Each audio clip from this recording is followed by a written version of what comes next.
Shalom, selamat pagi untuk kita semuanya senantiasa ada dalam perlindungan Tuhan yang sempurna. Pada pagi hari ini, Bapak Ibu Saudara, saya akan menyampaikan firman berjudul Keputusan yang Tepat. Nah, Bapak Ibu Saudara, sadarkah kita bahwa keseharian kita itu selalu diperhadapkan pada banyak pilihan? Ada sesuatu yang harus kita putuskan, dan dalam keputusan itu banyak pilihan yang disodorkan, dan sebagian besar diantaranya justru tidak sesuai dengan kehendak Tuhan. Ya. Tentu alasan-alasan atas pilihan tersebut tentu alasan yang masuk akal ya. Misalnya, itu hal yang lumrah saja, biasa saja, semua orang juga melakukannya. Kalau kita tidak ikut-ikutan, ya bagaimana mungkin saya akan memperoleh bagian. Ayo cepat, nanti tidak kebagian. Ya, dan banyak lagi ya. Jadi itu adalah alasan-alasan untuk kita seringkali diseret untuk kita bertindak di luar kehendaknya Tuhan. Ya. Namun ketika kita melihat firman Tuhan, sesungguhnya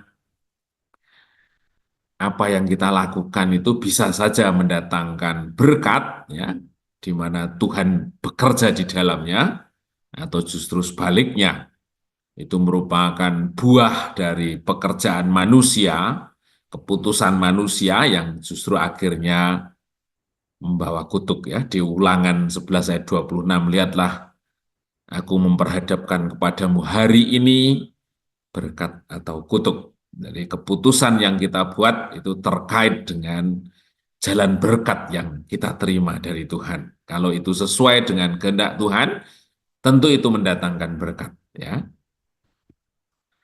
Nah, apa artinya? Jadi kalau kita mengambil satu keputusan berdasarkan jalan pintas, atau kita tahu salah tetapi kita tetap mengambil jalan itu atau memutuskan itu, kita nggak boleh berharap memperoleh berkat dari Tuhan. Ya. Sekalipun secara materi barangkali kita memperoleh sesuatu yang kita harapkan, ya.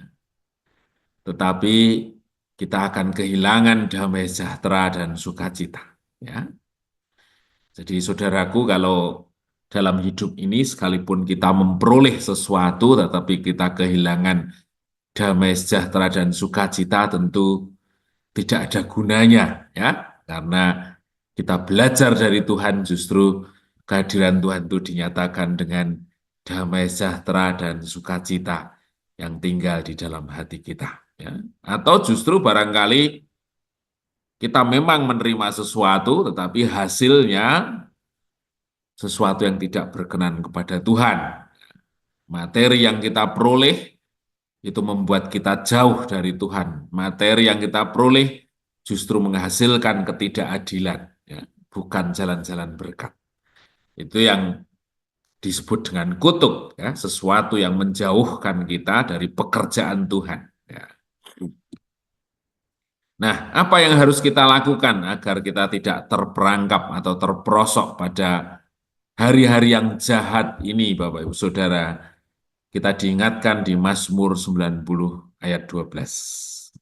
Firman Tuhan itu berkata demikian, ajarlah kami menghitung hari-hari kami sedemikian, hingga kami beroleh hati yang bijaksana. Ya.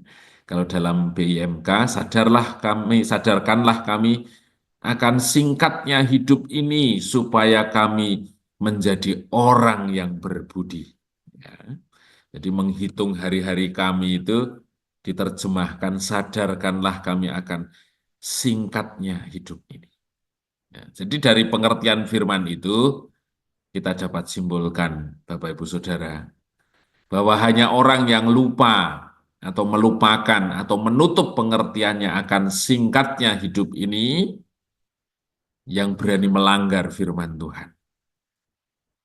Atau kita merasakan beban yang berlebihan sehingga kita stres, depresi, takut, khawatir. Itu karena kita melupakan satu pengertian bahwa hidup ini singkat, ya, dan segala sesuatu pada akhirnya pasti akan selesai oleh waktu itu sendiri.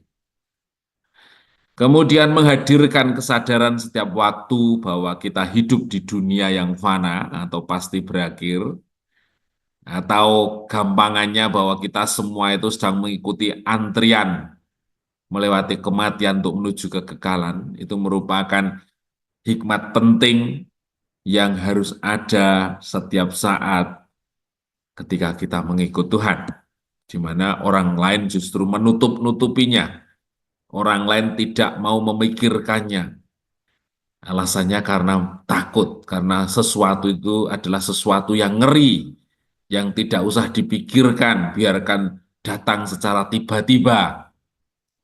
Tapi tentu orang yang menghadirkan pengertian betapa singkatnya hidup ini, ya, itu akan berdampak besar, yaitu kita akan menghargai waktu yang masih Tuhan percayakan, mempergunakan waktu tentu untuk sesuatu yang bernilai. Ya. Kemudian yang berikutnya, hingga kami beroleh hati yang bijaksana. Ya, dalam BMK tadi, supaya kami menjadi orang yang berbudi. Ya. Apa artinya? Yaitu satu hikmat untuk kita bisa mengambil satu keputusan yang tepat dalam hal apapun, dimanapun, dan kapanpun. Ya. Jadi Tuhan mau kita senantiasa seiring dengan kehendaknya dalam hal apapun, dimanapun, dan kapanpun. Ya. Tidak ada waktu yang terlewatkan tanpa kita mengikut Dia, ya, tanpa kita mengikuti firman-Nya. Terus yang kedua, menjadi orang yang berbudi atau memiliki hati yang bijaksana bisa berarti tidak terombang-ambingkan oleh situasi dan kondisi yang ada.